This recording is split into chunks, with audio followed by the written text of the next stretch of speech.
माननीय प्रधानमंत्री जी, आपको मेरा सादर प्रणाम। मेरा नाम चंद्रेश जैन है। मैं एक अभिभावक हूँ। मेरा आपसे एक प्रश्न है, क्या आपको नहीं लगता है आजकल के बच्चों ने अपने दिमाग का इस्तेमाल करना बंद कर दिया है? वे तकनीक पे अधिक निर्भर रहने लगे हैं क्योंकि सब कुछ उंगलियों पे उपलब्ध है। कोई इस युवा पीढ़ी को कैसे जागरूक कर सकता है कि वे प्रौद्योगिकी के स्वामी बनने चाहिए, उसका गुलाम नहीं? कृपया मार्गदर्शन कीजिए। धन्यवाद। थैंक यू चंद्रेश जी। आदिवासी जनजाति के लोक नायक स्वतंत्रता सेनानी बिरसा मुंडा की जन्मभूमि झारखंड के रामगढ़ जिले से एक अभिभावक श्रीमती पूजा श्रीवास्तव जी ऑनलाइन माध्यम से इस कार्यक्रम से जुड़ी हुई है और प्रधानमंत्री जी आपसे प्रश्न पूछकर अपनी शंका का समाधान चाहती है। Puja, please ask your question. Namaskar, Honorable Prime Minister Sir. My name is Kumari Pooja Srivastav. I am a parent of Priyanshi Srivastav studying in Sri Guru Nanak Public School, Ramgarh, Jharkhand.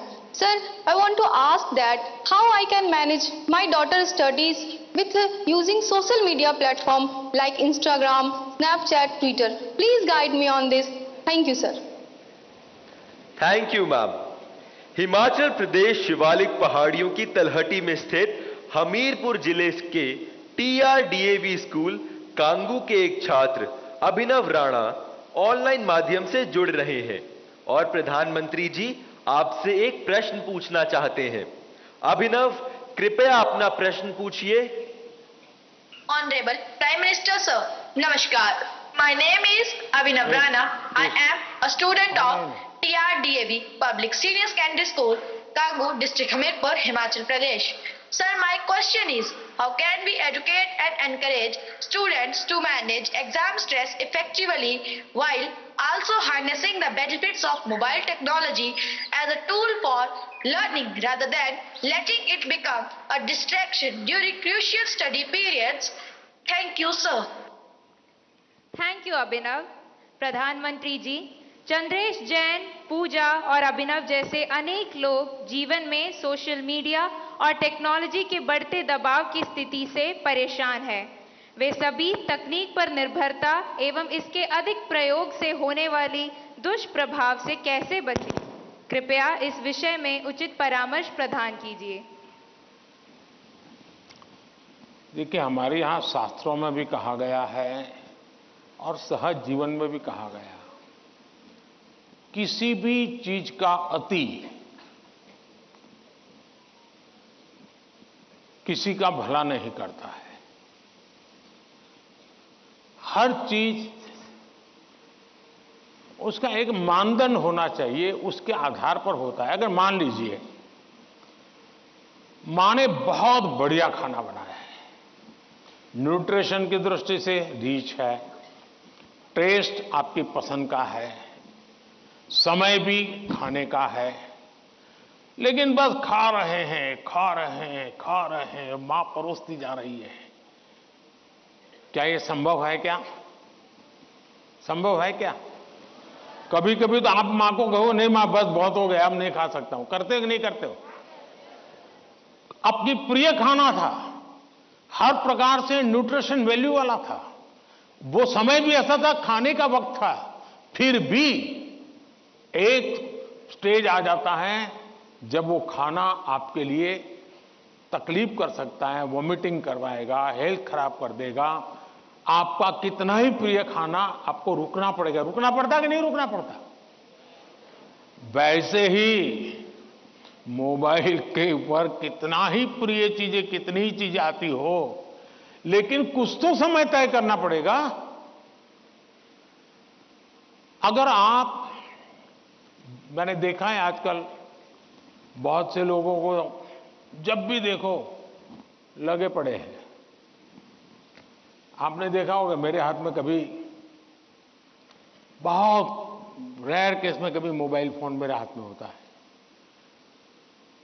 क्योंकि मुझे मालूम है कि मेरे समय का मुझे सर्वाधिक उपयोग क्या करना है।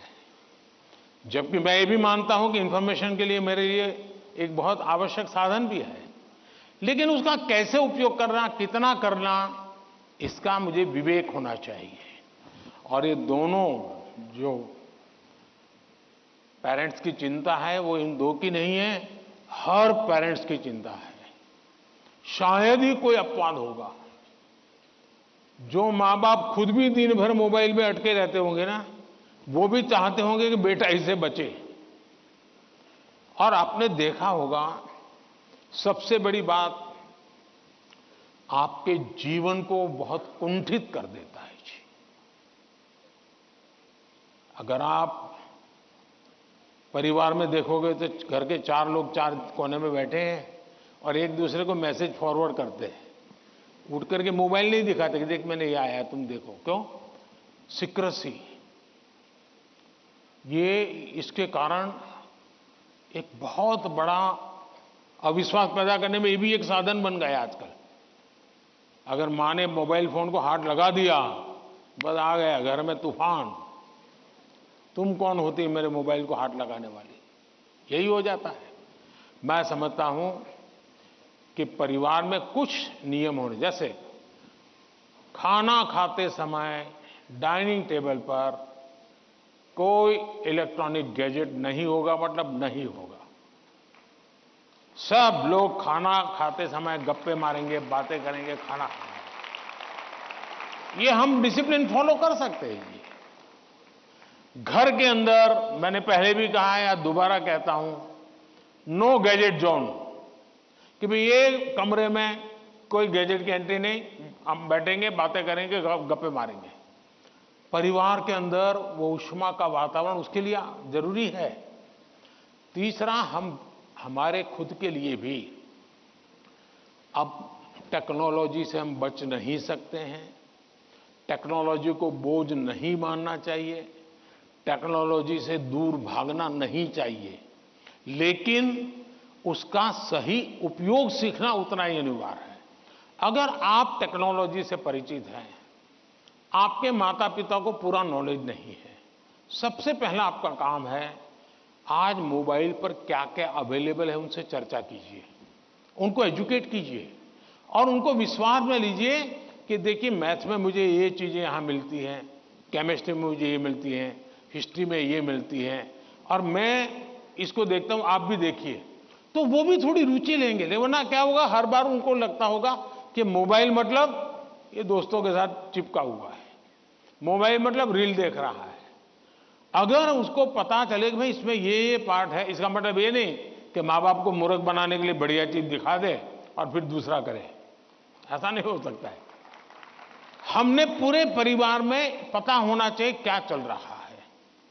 हमारे मोबाइल फोन का लॉक करने का जो नंबर होता है वो परिवार के सबको अगर पता हो तो क्या नुकसान होगा।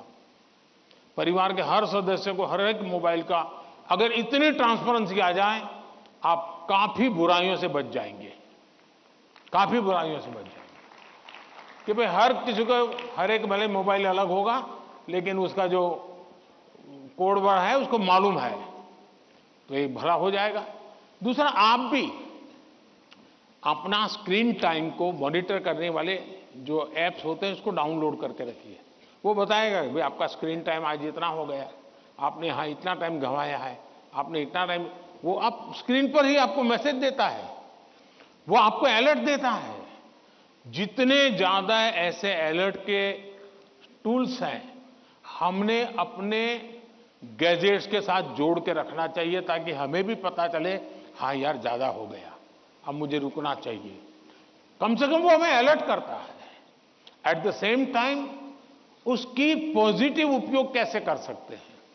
अगर मान लीजिए मैं कुछ लिख रहा हूं, लेकिन मुझे एक अच्छा शब्द मिल नहीं रहा है, तो मैं डिक्शनरी की मुझे जरूरत है, मैं डिजिटल व्यवस्था का उपयोग करके उसका लाभ ले सकता हूं। मान लीजिए कि मैं कर रहा हूं और मुझे कोई अरिथमेटिक का सूत्र ध्यान नहीं आता है, चलिए मैंने डिजिटल चीज का सपोर्ट सिस्टम ले लिया, पूछ लिया उसको, क्या हुआ, फायदा होगा। लेकिन अगर मैं जानता ही नहीं हूं कि मेरे मोबाइल में क्या ताकत है, तो मैं क्या उपयोग करूंगा। और इसलिए मुझे तो लगता है कि कभी कभी क्लासरूम में भी मोबाइल के पॉजिटिव पहलू क्या क्या है, पॉजिटिवली उपयोग आने वाली कौन सी चीजें हैं, कभी 10-15 मिनट क्लासरूम में चर्चा करनी चाहिए। कोई स्टूडेंट अपने अनुभव बताएगा कि मैंने उस वेबसाइट को देखा, हमारे स्टूडेंट्स के लिए अच्छी वेबसाइट है। मैंने उस वेबसाइट को देखा, फलाने सब्जेक्ट के लिए वहां अच्छी लर्निंग मिलती है, अच्छे लेसन्स मिलते हैं। मान लीजिए टूर जा रही है कहीं पर, टूर प्रोग्राम हमारे पास है और बच्चे जा रहे हैं कि चलो भाई हम जैसलमेर जा रहे हैं। सबको कहा जाए जरा ऑनलाइन जाओ भाई, जैसलमेर का पूरा प्रोजेक्ट रिपोर्ट बनाओ, तो उसका पॉजिटिव उपयोग करने की आदत डालनी चाहिए। उसको लगना चाहिए कि तुम्हारी मदद में बहुत सी सारी व्यवस्थाएं उपलब्ध हैं, तुम इसका उपयोग करो। जितना ज्यादा सकारात्मकता से आप उपयोग करोगे उतना आपको लाभ होगा। और मेरा आग्रह रहेगा कि हमने उससे दूर भी नहीं भागना है, लेकिन हमने हर चीज का विवेक से और पूरे परिवार में ट्रांसपेरेंसी से, जितनी ज्यादा ट्रांसपेरेंसी आएगी, ऐसे छुप छुप करके देखना पड़े तो मतलब कुछ गड़बड़ है। जितनी ट्रांसपेरेंसी आएगी उतना लाभ ज्यादा होगा। बहुत बहुत धन्यवाद।